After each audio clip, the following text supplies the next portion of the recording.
The debate surrounding Sydney Sweeney and her American Eagles jeans ad is the epitome of the devil sending out two errors into the world. Roll this up over at phantompulse.com. You can find the link in the description below. C.S Lewis wrote this in Mere Christianity. The devil always sends errors into the world in pairs of opposites. And he always encourages us to spend a lot of time thinking which is the worst. You see why, of course, he relies on your extra dislike of the one error to draw you gradually into the opposite one. But do not let us be fooled. We have to keep our eyes on the goal and go straight through between both errors. We have no other concern than that with either of them. This is readily seen in the recent internet furor over Sydney Sweeney and her American Eagle jeans ad campaign. Social justice warriors and leftist activists immediately condemned the ad, with a number of them calling it Nazi propaganda. EWTN host Raymond Arroyo captured several of them in his most recent YouTube video covering the outrage. One individual says a blonde-haired, blue-eyed white woman is talking about her good genes, like that is Nazi propaganda.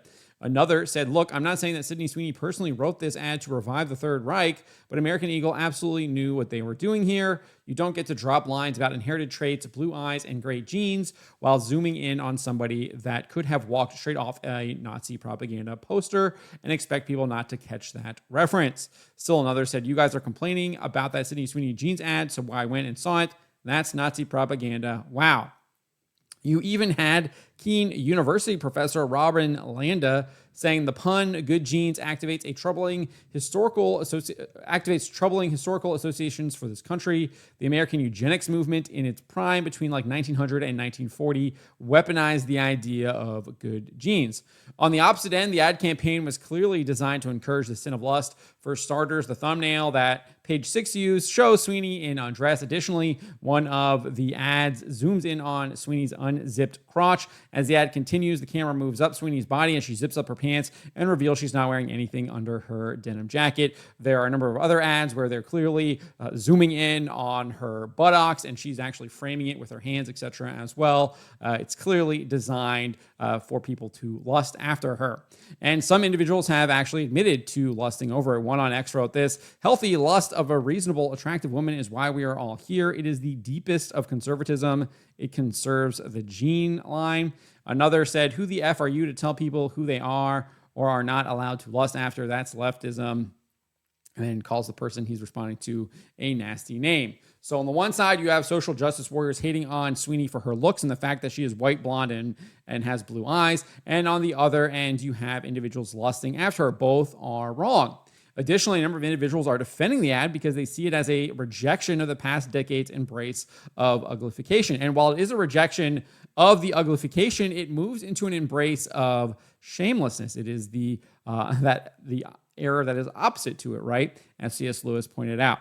Catherine Rose at Catholic.com aptly described the dilemma as two extreme poles of vice that lie on either side of the golden middle of modesty, shamelessness, and bashfulness. As C.S. Lewis observed, we should keep our eyes on the goal and go straight through between both errors. And one of the ways to do that is to embrace modesty, one of the fruits of the Holy Spirit, which protects the intimate center of the person. It means refusing to unveil what should remain hidden. It is ordered to chastity, to whose sensitivity it bears witness. It guides how one looks at others and behaves towards them in conformity with the dignity or persons and their solidarity. Modesty protects the mystery of persons and their love. Modesty is decency. It inspires one's choice of clothing. It keeps silence or reserve where there is evident risk of unhealthy curiosity. It is discreet. As Rose points out, this does not mean a rejection of the good and beautiful. In fact, she cites Virginia Nuncianti, I'm hoping I'm pronouncing that correctly, who observes, beauty and elegance can serve as instruments of the apostolate and the foundation of an authentically Christian fashion. What does that mean from a practical standpoint? Rose advocates for women to dress in an intentionally feminine and lovely way, to not only combat the vices of shamelessness and bashfulness, but Marxist ideology which aims to destroy the family. Specifically, she recommends dresses like those worn by the character Scarlett O'Hara in Gone with the Wind and Lizzie Bennet in Pride and Prejudice, and even dresses with a button-down kind of shirt top that are nursing friendly for new mothers. So C.S. Lewis is correct. The devil always sends errors into the world in pairs pairs of opposites. And we can clearly see that with this American Eagle jeans ad featuring Sydney Sweeney and the furor it has created. But let me know what you guys make of this. Let me know in the comments below. Remember to always be charitable, especially to each other, and to always, always speak the truth. Why would you be afraid of the people? Why are you not afraid of God instead of man?